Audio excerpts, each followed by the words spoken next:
I'd never been nervous meeting someone's parents until I met Islas. The walk from the valley to the entrance of Castellan felt like crossing a tightrope. Floor-to-ceiling windows framed the city lights beyond, their steady glow doing nothing to calm the storm in my chest. My suit jacket fit well. My tie was straight. I practiced my smile in the reflection of the glass door, willing warmth into my voice.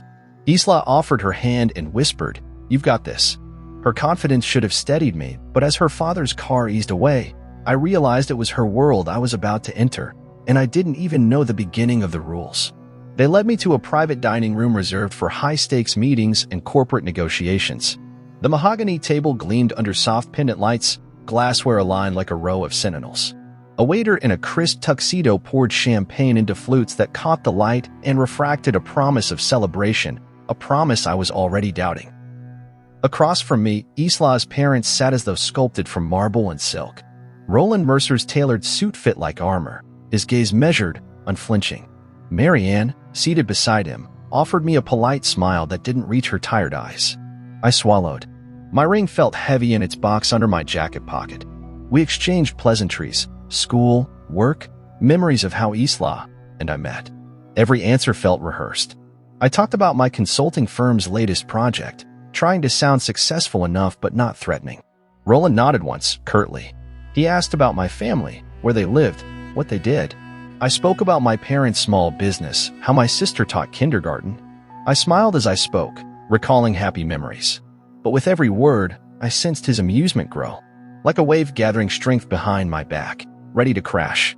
The first course arrived, scallops nestled on a smear of cauliflower puree, delicate and white.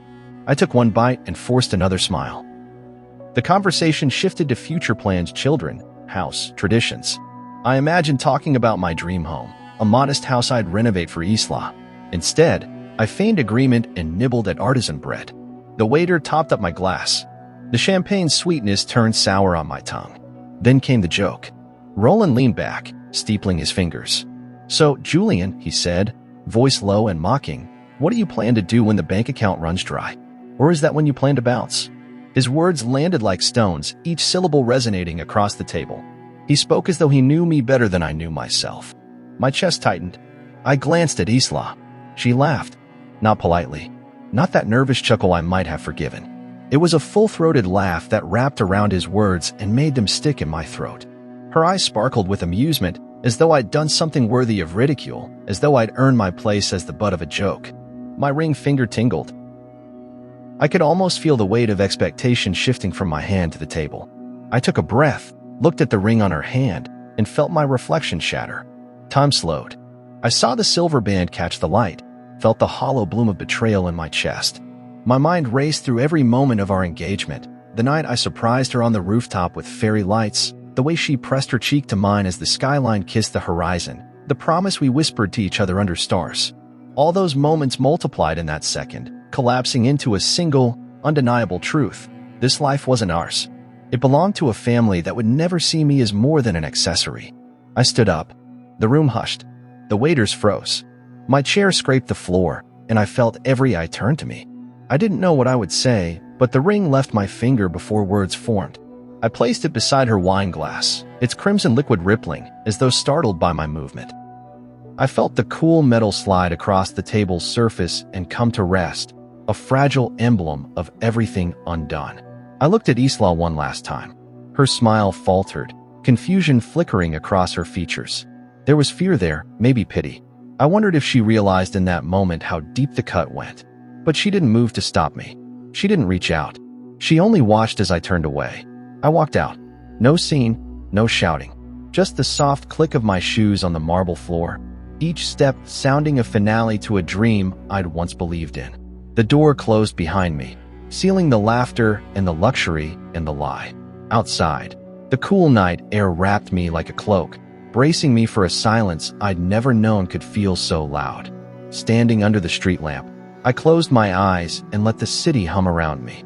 The future lay ahead, unwritten, uncertain. But for the first time in a long time, I felt something stronger than fear, relief.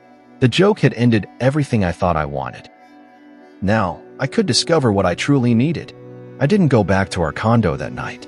Instead, I checked into the Grand Meridian Hotel under a false name, carrying only a duffel bag and the hollow weight of betrayal.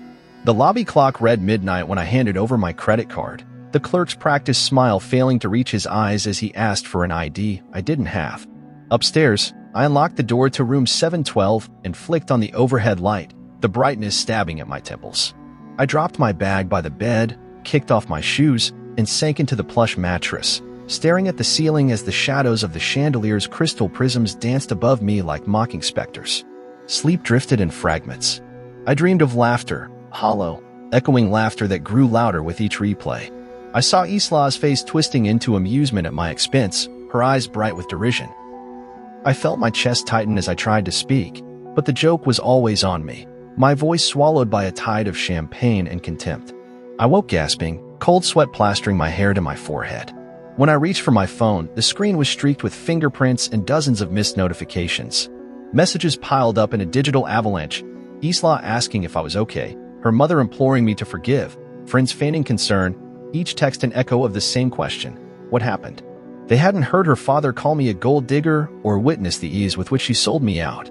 They only saw the aftermath, the void I'd left in my place. I stared at her name blinking at the top of the screen and considered deleting everything. But I didn't. Instead, I switched the phone to Do Not Disturb, silenced the world. Morning came too soon. I sat on the edge of the unmade bed, running my hands through my hair, willing the events of last night into unreality. A pot of lukewarm coffee sat on the bedside table. I took a shallow sip and grimaced. My stomach churned. I pulled the curtain aside and watched city traffic crawl below, cars inching forward like people moving through life. I felt like one of those cars, boxed in, waiting for permission to move. Eventually, I relented and propelled myself out of bed. I showered, letting hot water sluice away the residual sting of rejection, and dressed in fresh clothes I'd thrown together at the last minute. I paused before leaving, staring at my reflection in the mirror. My eyes were bloodshot, my cheeks hollow. I looked like a man who'd lost more than a relationship. I looked like someone who had lost himself. The elevator ride down was silent except for the soft hum of machinery. On the street, I hailed a cab without looking back. I gave the driver the address of my favorite coffee shop, a no-frills place that felt like home. When I sat down at a window table, I ordered a double espresso and an everything bagel. The barista set my cup in front of me with a sympathetic smile. I nodded in gratitude, fingers tracing patterns on the ceramic before lifting it to my lips. The bitterness grounded me. My phone buzzed. I glanced at the screen. Theo, my best friend since college, the one person who'd seen me at my highest and my lowest without flinching. I let the call go to voicemail. A minute later, my phone buzzed again. A text from Martina Elwell, the CEO I'd been consulting for. Are we still on for this afternoon? No mention of anything else. That familiarity offered a bittersweet comfort. Work was the one place where I still had control. I glanced at my reflection in the window as I sipped my coffee, watching life pulse by on the sidewalk. A mother steadied her toddler, a businessman argued into his phone, a street musician coaxed mournful notes from a saxophone. The world continued as though nothing had happened, indifferent to the rupture in my life. I wished I could slip into that anonymity, become another face in the crowd, forget who I was supposed to be. But I couldn't, because I knew something that these strangers didn't. Their laughter didn't matter. Their judgments, their opinions, they held no power over me unless I gave it away. And in that moment, as the steam curled from my cup and the city roared outside, I decided I wouldn't. I retrieved my phone, scrolling through the voicemails and messages. Theo's frantic voice poured through the speaker. Julian, man, where are you? I've been calling you all night. Isla texted me, said you left. Look, if I was you, I'd call her back. I mean, she's your fiancée. His tone was tentative, afraid to push too hard. I listened without interrupting. When he finished, I chewed on my lower lip and typed a simple reply. Call me later. One by one, I cleared the rest. Martina confirming our meeting, old college buddies checking in, even a notification from my bank about an overdraft alert. I deleted half the emails in my inbox until I could breathe. Then I slid my phone into my pocket and stood. The world outside the cafe felt enormous, brimming with opportunities I'd never noticed before. I realized that for the first time in months, maybe years, I was standing on my own. Later that afternoon, I met Martina in her office. She looked up from her desk, concern flickering in her eyes as I shook her hand. Everything okay? She asked. I gave a curt nod. Fine. I sat down and outlined the next steps for our project, focusing on product launch timelines and revenue forecasts. She watched me with an unreadable expression, then nodded and took notes. Work was familiar: calculators, spreadsheets, strategy. It didn't require me to be someone's prop or punching bag. It required competence, vision, and integrity. After the meeting, I walked back to the cafe, bought another espresso, and sent Theo a text: "Meet me at the old park bench in an hour."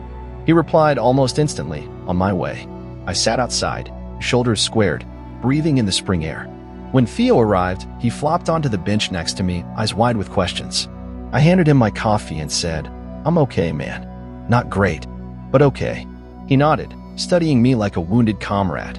"You want to talk about it?" I stared at my cup, the late afternoon sun glinting off its rim. "I'm not going back," I said. "Not to her. Not to that life." It felt like a funeral, Theo. Like I was mourning the death of something I thought was love. He exhaled, running a hand through his hair. "Then don't." I looked up at him and managed a small, genuine smile. "No, I won't." As we sat there, the world carried on around us, cars honking, children laughing, life unfolding in riotous color. And I realized that while some endings felt like funerals, they were also beginnings. The echo after the door closed wasn't a dirge, it was an invitation. An invitation to step into a story of my own making. I took a sip of coffee, let its warmth spread through me, and stood, ready to answer the call. The morning sun filtered through the blinds in soft, forgiving slats, but I felt no warmth. Coffee sat cooling on the kitchen counter, its steam dissipating like my last hopes of reconciliation. I'd barely touched it when I heard a soft knock at the door, 3 deliberate taps that echoed too familiarly. My heart lurched, and I stood frozen, the mug clutched in my hand. Isla. After everything, she was here. I set the cup down with more force than intended and moved toward the door, each step heavy as if I were wading through water. Through the peephole, I saw her standing on the stoop, eyes rimmed red, hair slightly mussed around her face. She held a crumpled bouquet of daisies. Her favorite, wrapped in tissue paper. It was morning, but she'd come straight from home, not stopping to change or compose herself. My throat tightened. Part of me wanted to slam the door and leave her standing there. Part of me dreaded to see her pain. I opened the door without greeting. The hallway light spilled between us. She looked past me as though seeing something I could not, some memory I buried beneath anger. The daisies trembled in her hand. Her lips quivered.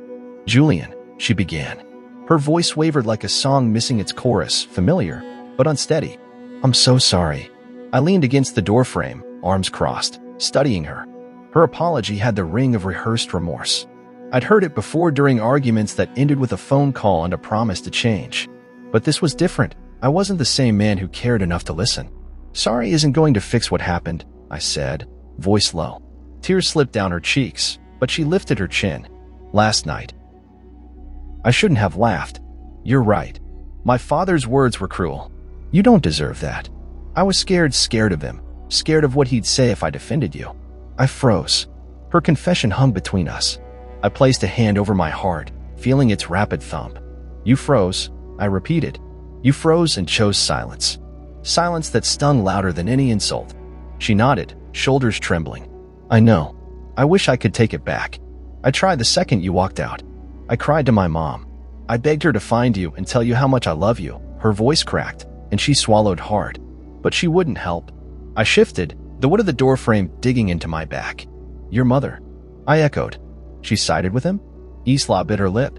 She said he was too proud to admit fault, that I needed to find the right moment, that it would pass. Her hand tightened around the daisies, petals crumpling. I waited. I thought if I waited long enough, you'd come back. If I could fix it myself, without pushing him too hard up. Without pushing him, I finished, astonished at the logic. "You mean without risking his approval?" Her eyes burned with regret. "I never thought he'd hurt you like that. I believed I could contain him." I closed my eyes. I remembered her gentle laughter on other occasions, moments when she bent to kiss my forehead, when she traced the outlines of my dreams on napkins at pizza joints. I remembered believing in her, in us. But now I felt that world crack into splinters. Is that all I was? Something to contain, to manage, to negotiate. My voice shook despite my efforts to keep it steady. She shook her head vigorously. "No, you were always more than that." She took a shaky step forward. "You're everything I ever wanted." But in that moment, I was someone else, someone afraid of losing my family. I stared at her, weighing her words. Part of me wanted to believe her, to reach out and pull her in, to tell her I still loved her. Another part of me recoiled, sure that this was the moment she'd ask me to forgive and forget, to promise I'd dance to her father's tune forever. She swallowed and exhaled, steeling herself. Julian, I came here to say that I'm done negotiating. I won't put you through that again. If you want me, it'll be on my terms. I'm choosing you. Her declaration hung in the morning air, fragile as dew. I wanted to lean in and brush her hair behind her ear. I wanted to tell her this was exactly the moment I'd been waiting for, proof that she valued me enough to risk it all. Instead, I felt the weight of every moment since that dinner settle in my chest. I appreciate that, I said slowly, but I need time. I need to know you'll stand up for me, even when I can't. She paused, uncertainty flickering across her face. I will, she whispered. I stepped back, closing the door until it clicked. The daisies drooped against the wood. I could hear her footsteps retreat, a soft shuffle that carried more sorrow than I could bear. I rested my hand on the door for a moment, listening to her voice trail off down the hall like an echo I couldn't catch. Inside my apartment, the morning light felt cold and empty. I walked to the window and watched her disappear around the corner, the daisy's petals fading from view as though she'd never held them. My reflection shimmered on the glass. A man torn between love and self-respect, between the comfort of what once was and the uncertainty of what could be. I returned to the kitchen counter, where my coffee had gone cold hours ago. I picked up the cup and drained the last bitter drop. The taste lingered, reminding me that healing wasn't a choice. It was a process, slow, gradual, and undeniably my own. As the day wore on, I felt the momentum shift. My heart ached, but beneath the ache was a flicker of something new, agency. I wasn't merely reacting, I was choosing. I could let her back in, but on different terms, terms that respected my dignity. Or I could walk away, leaving behind the fragments of a future that had been shattered by laughter. The answer wasn't yet clear, but for the first time, I felt the weight lift just enough to see both paths. I closed my eyes and focused on the hum of the city below, letting it remind me that life moved forward, whether I followed or not. And in that sound, I heard the promise of possibilities waiting just beyond the door. 3 days after the conversation at my door, and 2 days after I'd sent those memories boxes off to storage, I settled into my home office's ergonomic chair, the afternoon sun slanting across my desk. I'd been easing back into routine, emails, client calls, strategy sessions framed by whiteboards scribbled with timelines and key performance indicators. Work felt safe, predictable, until my phone buzzed with a message that made my heart freeze. It was from Martina Elwell, the CEO of Vantage Technologies. I tapped open the notification and read, "Can we talk? Urgent." A knot tightened in my stomach as I clicked to call. The line rang twice before her voice, usually bright with enthusiasm, sounded low and measured. "Julian," she began, hesitating. "I just got off the phone with a Mr. Draper from Mercer and Company. He said he's reviewing my records to verify your personal financials, specifically your investment history and liquidity." Her tone was flat, as though delivering news of a mild plumbing emergency rather than an assault on my reputation. "What?" I forced surprise into my voice, though I'd known this was coming. My mind flashed back to Roland's predatory smirk at that dinner table, the way he'd tested my confidence in front of his daughter's fiancé. "He actually called you?" "Twice," Martina confirmed, exhaling with irritation. "He claimed it's standard due diligence before I hire any consultant with access to our funding rounds. But something felt off. He wanted bank statements, copies of my proof of funds letters, even my personal credit score report." I pressed my fingertips to my temples, feeling blood pulse there. Roland Mercer's firm, the very institution that spat me out as a joke, was weaponizing corporate protocols to undermine me. "Thank you for telling me," I said, standing to pace the length of the room. My suit jacket hung neatly on a hook. I hadn't bothered to put it back on. I ran a hand through my hair and tried to steady my voice. "I agree," she replied, her quiet confidence a bomb. "But I need you to walk me through this. Help me articulate to my board why these checks are unnecessary and why I trust you." I swallowed the urge to unload my frustration, to rail against Roland's duplicity. Instead, I nodded to myself, imagining she could see the gesture through the phone. "I'll send you a succinct statement outlining my credentials and the reason these inquiries are irrelevant. And I'll forward any relevant documentation preemptively, bank statements, proof of funds, the whole portfolio summary. That should cut off their leverage. Thank you, Martina said. I appreciate your help. I'll copy you on any further requests. She hung up, leaving me staring at the blank video call tile on my screen. A slow anger bubbled up. Anger at Roland for orchestrating this, at Isla for sending me a token of love while her father moved in the shadows. It wasn't just an attempt to humiliate me socially. Now he aimed to strip away my professional standing. I opened a new document titled Statement of Financial Integrity and began typing. I outlined my consulting fees, bank references, audited financial statements, even a notarized letter from my accountant. I cross-referenced each figure, ensuring every I was dotted and every T crossed. This was more than damage control. It was armor, proof that I belonged in boardrooms, not just at dinner tables. By early evening, I'd sent the package to Martina, along with a brief note. I'm sorry you had to involve yourself in this, but I appreciate your willingness to stand by me. Let me know if there's anything else you need. Clicking send felt like firing a shot across Mercer and Company's bow. I leaned back in my chair, feeling the tension drain from my shoulders in waves. That night, I didn't call Isla. I felt too exhausted by the fight. Instead, I poured a glass of neat bourbon and settled on the balcony, the city's skyline a patchwork of lights and darkened windows. The air carried a crisp breeze, rustling the leaves of a potted ficus I hadn't remembered to water recently. I sipped and stared out, tasting oak and smoke, thinking of the silence between us. The silence that cut deeper than her father's insults. The next morning, a letter arrived at my front door. The heavy envelope bore Isla's handwriting, elegant and precise. I paused before opening it, sensing a trap. When I finally broke the seal, inside were 5 photographs from our trip to Tuscany, vineyards at sunset, a bronze statue in a hilltop piazza, 2 smiling faces clinking glasses of Chianti. Beneath the photos was a sheet of stationery in her handwriting. A long paragraph apologizing, pleading, promising that we can still make it work if you'll only meet me halfway. She wrote about our shared dreams. A house by the lake, Sunday morning breakfasts, one day, maybe children of our own. I held the letter at arm's length and felt something odd. No fluttering of affection, no pang of regret. Just a flat, cold certainty that I was reading an echo of the past, not an invitation to the future. I traced the edge of one photo. Us under a cypress tree, golden light haloing our heads. The memory warmed my chest for a moment before dissolving like the sugar rim of that gelato I'd dribbled down my wrist. I laid the photos on the dining table and watched them lie there, beautiful, static fragments of a story I'd closed. I realized that while Roland had attacked my finances, Isla's silence during that battle had been the deeper betrayal. She had known he might attempt something. She had known how harmful it could be. And yet she had done nothing until her own comfort beckoned her back. Her words in the letter rang hollow compared to the weight of her father's actions. I gathered the photographs and stationery into an envelope and wrote a single line on the front, returned, no longer applicable. I didn't stamp it. I left it on my desk, a quiet monument to a chapter one refused to continue. That afternoon, I called Martina.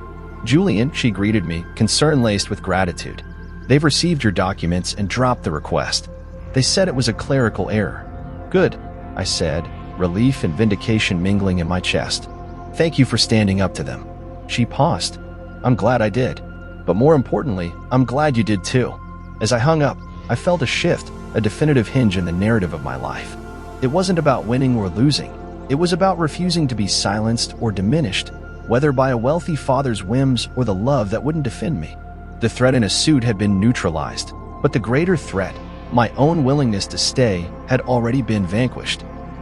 I poured another glass of bourbon and raised it to the setting sun, to independence, to self-respect, and to the next chapter, written by my own hand, free from the laughter that once ended everything.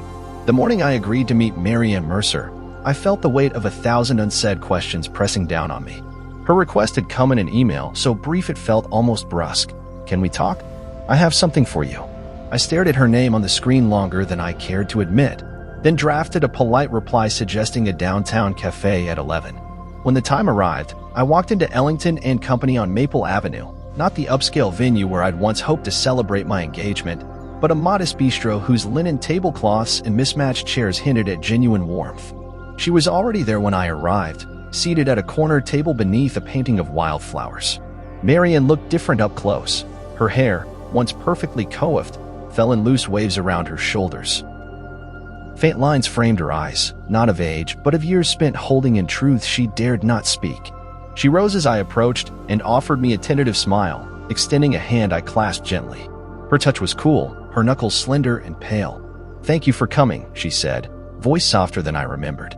We sat, and a waiter promptly appeared with menus, but Marianne waved him away. "I'm not hungry," she said, turning her gaze to the window. I nodded and waited for her to continue. She took a deep breath, as though bracing herself. "I'm sorry for what Roland said," she began, her eyes unfocused. "I'm sorry for what Isla did." Her words stumbled against the table's center, vulnerable and raw. I hadn't expected an apology from her, only from that formidable fortress of a man I'd once called my future father-in-law. "It wasn't just my father," she said, folding her hands in front of her. "It was all of us. We didn't see you. We saw our daughter, our legacy, and whatever we thought you represented. And none of us paused to consider how cruel that was to you." I studied her face, trying to find the Marianne I'd once known, the gentle laugh in her eyes, the way she'd compliment my cooking on our first holiday dinner, the brief warmth in her gaze when she believed I was the right match for her daughter. But beneath those memories lay a cavern of betrayal, silences, dismissals, and one devastating evening. I inhaled slowly. "Thank you," I said. It was the only answer I could muster without shattering. Marianne reached into her handbag and withdrew a small, velvet-lined box. My heart picked up pace as she placed it between us.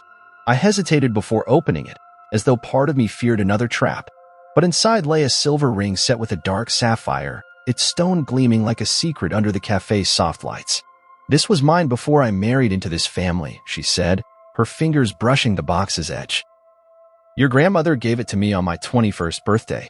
I wore it for years as a reminder of who I was before becoming Roland Mercer's wife." I lifted the ring, admiring its simple elegance, the smooth band, the deep blue stone that caught the light in shifting ripples. "It's beautiful," I murmured, feeling its weight in my palm. Marianne smiled, but it didn't reach her eyes. "I kept it hidden these last 30 years, afraid of what my in-laws would say if they knew. But after what happened at Castellan, I realized someone needed to give it new life, someone who understood self-worth." She paused, and I noticed how her shoulders drooped as though she had carried a burden too long. "Why me?" I asked, surprised by the lump in my throat. "Because," she said, her voice steady, "you refused to bargain away your dignity. You left that dinner rather than endure someone else's definition of your worth. I've spent my life conforming an obedient daughter, a dutiful wife, an unseen mother. But you stood up for yourself." I felt a swell of emotion, gratitude, pain, hope, intertwined in a knot I couldn't untangle. "I don't know what to say." "Say you'll accept it," she urged, leaning forward. "Not as a gift from me, but as a symbol of your own value. Let it remind you that you don't owe anyone your dignity." I slipped the ring onto my finger, surprised by how perfectly it fit. The sapphire's cool surface rested against my skin, a silent pledge that I could choose my own path. I looked up at Marianne, awed by the quiet courage in her eyes. "Thank you," I repeated, meaning every syllable. She exhaled, closing her eyes for a moment before opening them again with a clarity I had never seen in her. "You're welcome." And Julian, she paused as though choosing her words carefully. "Know that you deserve someone who values you without hesitation." I nodded, tasting the truth of her statement. For too long, I'd sought approval. First from my own doubts, then from a family that thrived on privilege. Now, with this ring, I claimed a new kind of approval, my own. We lingered at the table, talking quietly about my consulting work, or art projects, the small tragedies and triumphs that had filled her life. For the first time, I saw her not as Isla's mother or Roland's wife, but as Marianne, a woman who had reclaimed a piece of herself.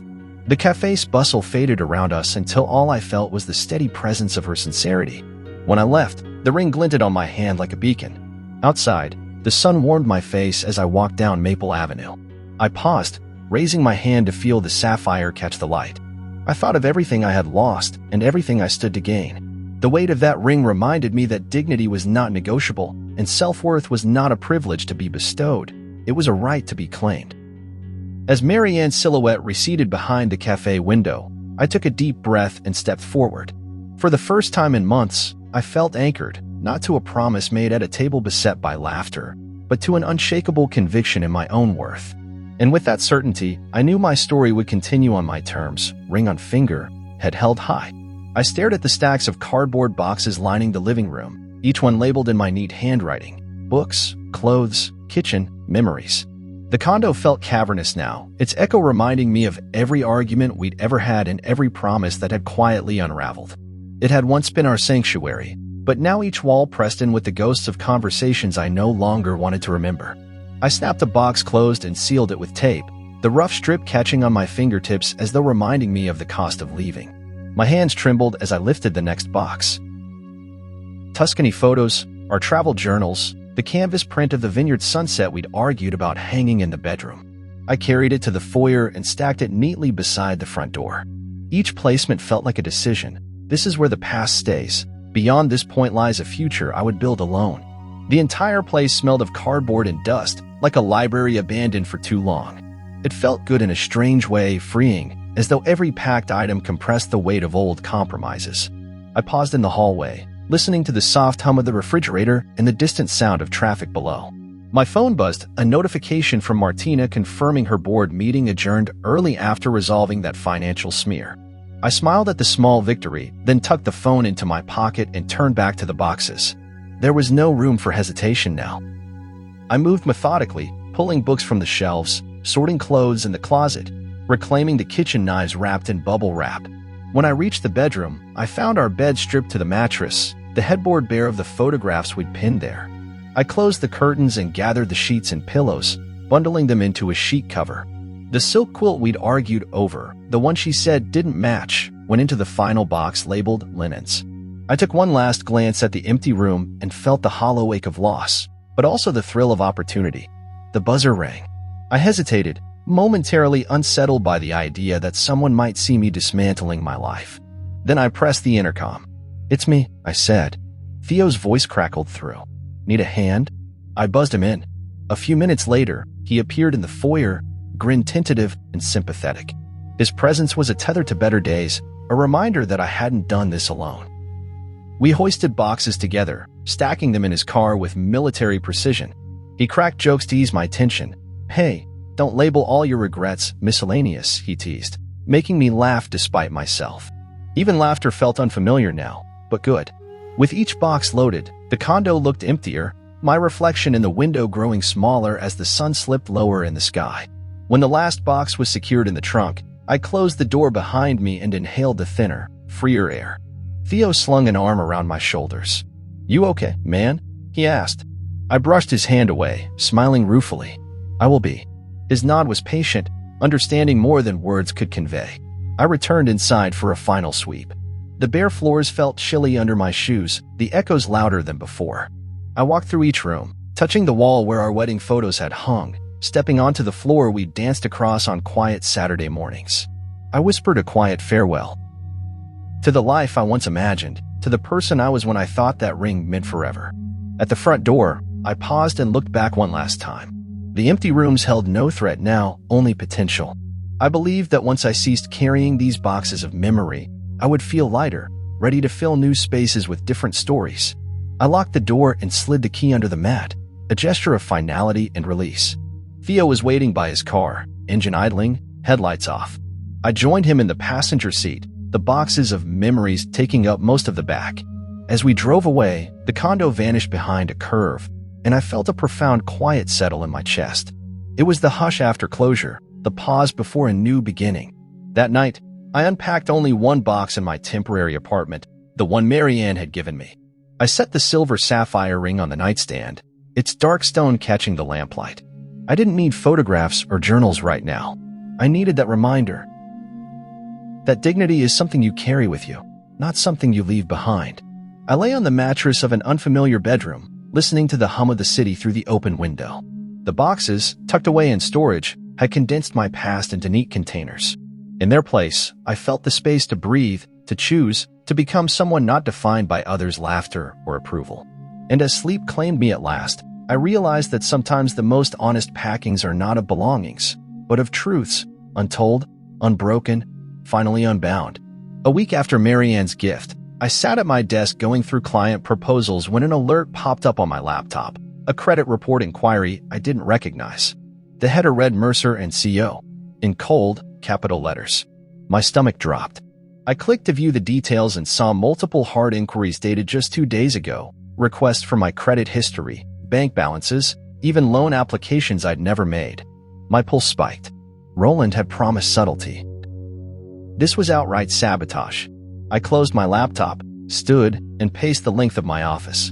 The sunlight streaming through the blinds felt too bright, too revealing. I needed proof. I dialed a mutual contact at First National Bank, a compliance officer I trusted. My voice was steady despite the tremor I felt inside. "Can you confirm whether Mercer and Company requested my statements?" I asked. There was a pause, then a polite sigh. "Yes, they did. We flagged it as unusual and denied the request pending your authorization." Relief and fury warred in my chest at once. They tried to slip under the radar, but banking regulations had caught them. I thanked my contact and hung up, marveling at the double edge of bureaucracy. It restrained me in my proposals but also protected me from predatory tactics. That evening, I confronted Isla over coffee at Blackwell's. Her eyes widened when I slid my phone across the table, showing the inquiries. She glanced at the screen, then back at me, cheeks paling. "Julian, I swear I didn't know." Her voice trembled like a candle flame. I folded my arms, leaned forward, and stared into her eyes. "You didn't know? Or you chose not to tell me?" My heart pounded. I needed honesty, not more excuses. She looked away, swallowing hard. I asked Dad for help fixing things after that dinner. He said he'd handle it professionally. I didn't ask for details. Her words felt me like a punch. I closed my eyes, recalling the night at Castellan, the way her laughter had sliced through me. Now I realized her father never stopped cutting. She'd enlisted him again, thinking he could erase pain with corporate maneuvers. The coffee between us cooled. I drank it in a single swallow and set the cup down hard. "You involved him again," I said. "You weaponized my name." My voice was low, controlled, but each word hammered the table. She reached across, but I pulled back. "I'm done being collateral damage." Her hand hovered over mine, trembling. "Please, Julian." "I'm trying." I shook my head. "Trying isn't enough. Not when you let him test me like this." Her lips quivered. "I love you." She whispered it, but the words felt empty beneath the din of Mercer and Company's inquiries. I stood abruptly, chair scraping against the floor. She gasped. "I have work to do," I said, the lie slipping out. I needed time to think, time to rebuild without betrayals lurking in the background. I walked away, leaving her alone under the soft glow of the cafe lights. That night, I called my accountant and scheduled a full audit of my personal and business accounts. I hired a credit monitoring service, activated fraud alerts, and changed several passwords. Each protective measure felt affirming, a brick in the wall I was erecting around my life. As I clicked through security settings, I realized how often I had trusted others, trusted love, family, social niceties, to safeguard me. Now, I was the only guardian of my own integrity. In the days that followed, I buried myself in work, throwing myself into client deliverables with a fierce focus. I rebounded data analysis late into the night, drafted marketing plans at dawn, and negotiated contracts with newfound confidence. My phone no longer buzzed with pleas from Isla or her family. The silence was disconcerting at first, but gradually it felt like breathing room. One afternoon, I received an email from Mercer and Company. Their clerical error notice was brief. They regretted any inconvenience and confirmed no further requests would be made. I read the lines twice, then closed my laptop and leaned back in my chair. The battle over my finances. I looked out the window at the cityscape, sunlight catching the glass facades of high-rises. I thought of all the times I'd compromised, tried to fit into molds not meant for me. The credit inquiries had been an affront, but they had also forced me to reclaim ownership of my story. I sipped my water and smiled, a slow, genuine curve. My name was on my credit report and on my terms. I was more than Mercer's weapon or Isla's project. I was Julian Mercer, no, Julian Morris, standing firm in my own worth. 2 months had passed, and in that time, I'd settled into a rhythm I hadn't known in years. My mornings began with coffee on the balcony, laptop open to project timelines and client updates. I'd taken to journaling again, filling pages with aspirations rather than anxieties. I'd even started attending a weekend pottery class, surprised at how soothing it was to knead clay into simple bowls, small creations I could hold, free from expectation. Life had regained its shape, defined by my choices rather than someone else's design. Then my phone buzzed, interrupting a Zoom call with Martina. I silenced the meeting, excusing myself to take the call privately. The display showed Isla's name. My chest tightened, a reflexive churn of anticipation and wariness. 2 months ago, I might have answered with hope. Now I answered with guarded calm. Hello. No sobs this time. No frantic apologies. Just soft breathing on the other end, measured and steady. Julian, she said. Her voice carried a confidence I hadn't heard before. No pleading tremor, no shaky preamble. I need to tell you something. I closed my eyes and leaned against the wall, bracing myself. Go ahead. She inhaled. I've been seeing someone from the foundation, Matthew. He's working on the children's literacy project Dad sponsors. He's kind. He sees me. And maybe I was looking for someone to make me feel worthy without tests or jokes. Her tone was gentle, reflective, not designed to elicit pity. I wanted you to hear it from me. I pictured her office at the foundation, rows of filing cabinets and narrow desks where papers spilled over. I pictured Matthew, someone careful and considerate, someone she'd chosen. A wave of relief washed through me, followed by a quiet pride. She'd moved forward. She'd found support elsewhere. I'm glad you found someone who values you, I said, surprised at how easily the words came. You deserve that. She paused. For a moment, I feared she might apologize again, but she didn't. Instead, she continued, I called because I wanted to thank you. The words were so unexpected that I blinked. Thank you for walking away. I see now that you showed me what it means to honor yourself. I needed that lesson. I closed my eyes and let her gratitude sink in. It felt strange to be thanked for a departure that had felt so final. You're welcome, I said softly. I'm glad it helped. She chuckled, a low, warm sound. It did. And I hope you're happy. I glanced out the window at the dusty rose sky of early evening. I am, I replied. I had a home that felt like mine, a job I loved, friendships restored, and a ring from Marian that reminded me daily of my worth. I really am. Silence stretched across the line, comfortable now, like two old friends sharing a moment of quiet understanding. Finally, she spoke. I hope one day you find someone who sees your worth without a ledger. A smile tugged at my lips. I already have, I said, surprising both of us. I see it now. My heart hummed, steady and strong. I've learned to value myself first. Her breath caught. I'm proud of you, Julian. I felt a warmth expand through my chest that had nothing to do with nostalgia. Thank you, Isla. Goodbye. Goodbye, she echoed, softer this time. I ended the call and placed the phone on the table beside me. I let out a slow breath and closed my eyes, tasting the quiet triumph in the air. 2 months ago, her calm confidence would have been enough to upend me. Now, it felt like a benediction on a chapter already closed. I picked up my journal and wrote a single line. Closure is its own kind of gift. Then I turned the page and began sketching the outline of a new bowl I planned to shape in clay, a vessel meant to hold fresh water, not stale memories. That night, as dusk settled over the city, I stood on my balcony watching the lights awaken across the skyline. I slipped the silver sapphire ring, Marianne's gift, into my palm and traced its smooth band. It reminded me that the strongest bonds are the ones you forge with yourself, unbreakable because they spring from the truth of who you are. And in that gentle affirmation, I felt a softness bloom in my heart, a quiet celebration of endings that free you and beginnings born from resolve. The final conversation wasn't a farewell so much as a beginning, a promise that self-respect, once claimed, can lead you anywhere you choose. The envelope arrived on a Tuesday afternoon, unassuming and plain, resting on the welcome mat like any other piece of mail. I carried it inside, expecting a bill or a solicitation, but when I turned it over and saw Marianne's elegant script, my chest tightened. I hadn't spoken to her since that morning at the cafe where she awarded me the silver ring, and in the weeks since, her presence had become a quiet beacon in my life. I sliced the envelope open and unfolded a sheet of tissue-wrapped canvas. Beneath the soft paper lay a small painting of a weathered dock stretching into a pale, rippling lake at sunset, colors of molten gold melting into lavender sky, reeds swaying in a gentle breeze, and a single wooden rowboat tied loosely to a post. I lifted the painting and held it against the wall opposite my desk, just high enough that the fading light of dusk would catch the water's surface. The scene felt familiar and foreign at once, not Tuscany vineyards or candlelit dinners, but something quieter, steadier, and infinitely more hopeful. I ran my fingers over the brushstrokes, imagining Marianne's hand guiding the paint, perhaps recalling evenings she once spent dreaming of her own future before it was shaped by someone else's design.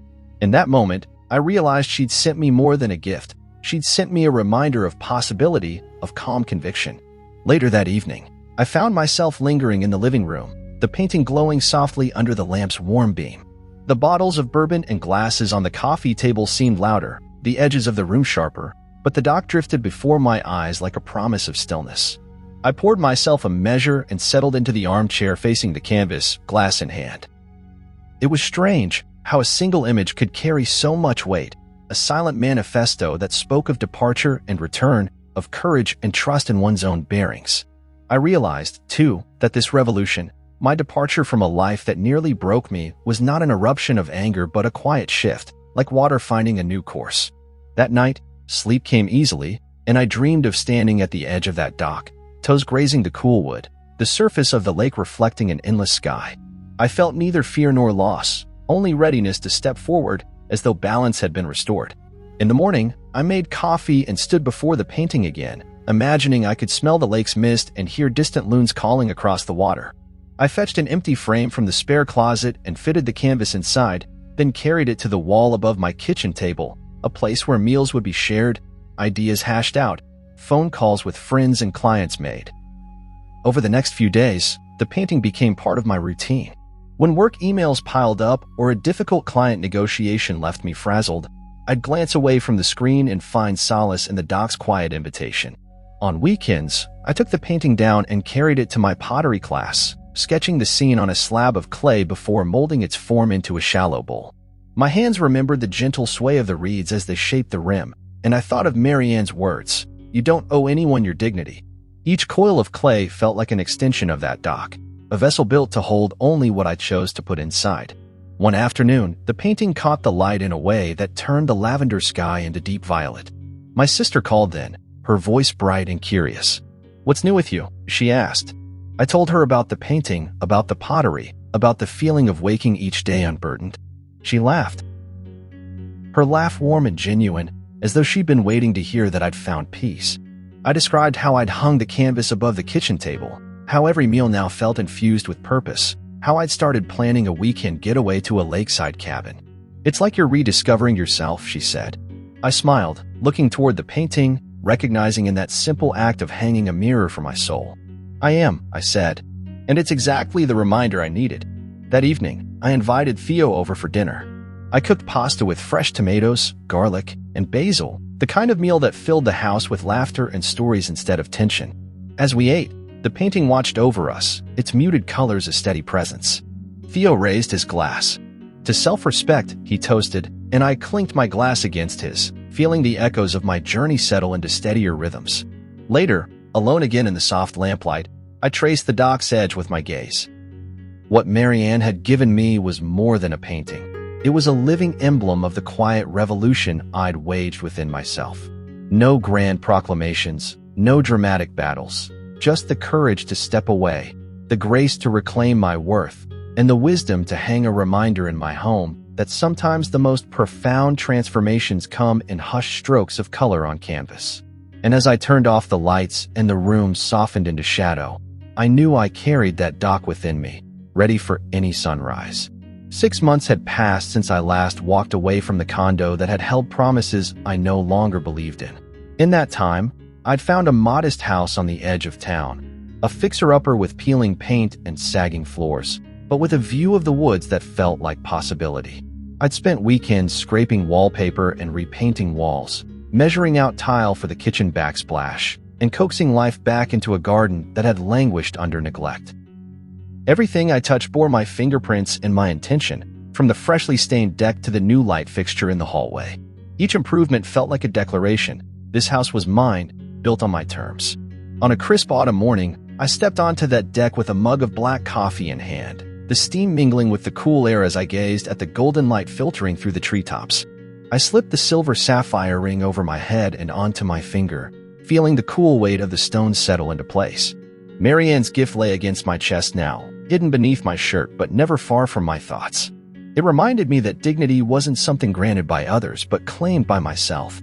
I ran a thumb over the dark stone and thought of all that had led me here. The laughter that ruptured my engagement, the financial attacks, the silences and apologies, and the small revolutions that had redefined my worth. Pulling my coat tighter around me, I imagined the day I'd leave this house to someone else, if that ever happened, and wondered if they'd feel the echo of my determination in the walls.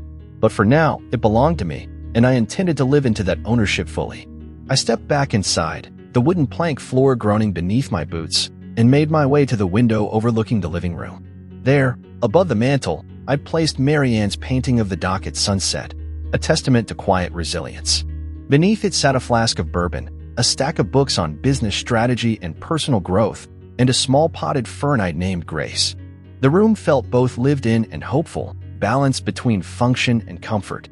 That afternoon, I found myself downtown running errands for the renovation, picking up oak planks for the new staircase railing, choosing weather-resistant exterior stain, and selecting a muted green for the front door. At each stop, shopkeepers greeted me by name, asking how the project was coming along.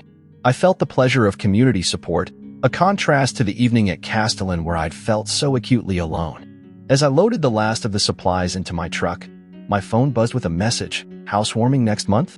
From Martina. I smiled, typing back, "Count me in." Moments later, a text from Theo, "Bring that bourbon." I grinned at the perfect coordination of friends and celebrated independence. Back at the house, I emptied the truck into the garage and carried boxes of tools inside. I paused at the threshold of the master bedroom, now painted a pale charcoal that caught the light in subtle whispers. I'd laid down new hardwood floors here last week, their surfaces gleaming under the ceiling fan's display of movement. I walked to the center of the room and turned in slow circles, imagining a bed where only one person slept, a desk where I'd write future proposals and stories, and a corner where I'd set up a small record player to fill the space with music I chose. I inhaled the scent of fresh paint and pine, feeling grounded in the reality of my own creation. In the evening, I sat at the dining table, an old farmhouse piece I'd refinished myself, with blueprints spread before me. The table's turned legs and rustic surface complemented the sapphire ring, its blue depth a steady point of focus as I sketched out the layout for built-in bookshelves. With each pencil stroke, I felt the convergence of vision and action. This was no longer merely about moving on. It was about constructing a life that reflected every lesson I'd earned: self-respect, resilience, and authenticity. Later, when the house was quiet, I settled into the armchair in the living room, the dock painting glowing softly in the lamp's light. I uncapped my bourbon flask and poured a measure into a glass, the amber liquid sloshing gently as I turned it in my hand. I let the warmth spread through me as I took a slow sip, savoring the burn and the comfort of solitude well-earned. I closed my eyes and heard the echo of the waves on that painted dock, a sound that no longer frightened me but invited reflection. Across the room, an unopened letter lay on the coffee table, its envelope bearing Isla's handwriting. I glanced at it and felt no compulsion to open it. I recognized it for what it was, another attempt to re-enter a story I had already rewritten. I rose and retrieved the envelope, then placed it in the recycling bin by the fireplace. There it would belong, among the cast-offs of a past version of myself. On the mantel, next to the painting, I had placed a new object. An antique compass I'd found at a roadside flea market. Its brass casing was scratched, its glass face slightly cloudy, but the needle still quivered northward with unwavering certainty. I had thought it simply a symbol of direction, but now I saw it as a testament to staying true to oneself. I picked it up and held it against Marianne's painting, aligning the compass's arrow with the dock's perspective, as though both pointed toward the same horizon of self-determination. That night, sleep found me easily in the renovated master bedroom. I fell into dreams without the rush of panic or doubt, instead spinning stories of distant travels and new beginnings. I remembered how lost I once felt, adrift in a sea of expectations, tethered by others' definitions of value. Now, I felt anchored in my own identity, guided by the ring's sapphire glow and the compass's unwavering needle. When morning arrived, light filtered through the new curtains I'd installed, dust motes dancing in the beams. I remembered a conversation with Martina about fear of complacency. "Don't mistake comfort for stagnation," she'd said. "Growth happens when you know who you are and still choose to become more." I took a deep breath and stood, ringing the crystal tumbler on the nightstand to awaken my senses. I slipped the compass into my jacket pocket and the ring settled on my finger like a promise. I walked downstairs to the kitchen, where Grace the fern thrived on the windowsill, and poured a fresh cup of coffee. I thought of the housewarming party next month, of friends filling this space with laughter and conversation, each person a testament to the life I'd cultivated. I thought of Marianne's kindness, of Theo's steadfast loyalty, of Martina's partnership, and of the person I'd become, a man who understood that the greatest value one could hold was not inheritance or lineage, but the integrity of one's own heart. Raising the mug to my lips, I whispered to the empty room, "Here's to self-worth," unapologetically claimed. And in that moment, bathed in morning light and quiet resolve, I realized I had indeed found someone who saw my worth without a ledger, myself.